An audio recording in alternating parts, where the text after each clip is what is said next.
Good morning, everyone. I'm Sir Joel Grande, and I'm here to give you my speech. First of all, thank you guys.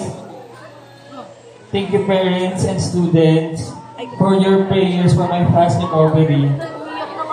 What we learn here is it is important to pray for the benefits of others instead of praying for ourselves only. Congratulations to all our graduates of batch 2023-2024. I hope you continue your study in high school while bringing the values that we learn from here.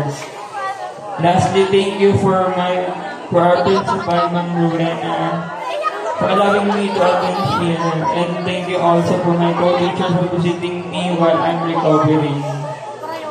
Thank you. Congratulations, guys.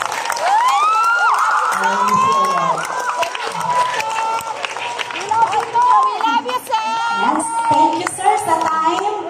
Pinaunglakan mo ang mga bata. Ayan, picture ba ba? Siguro doon mas ano doon.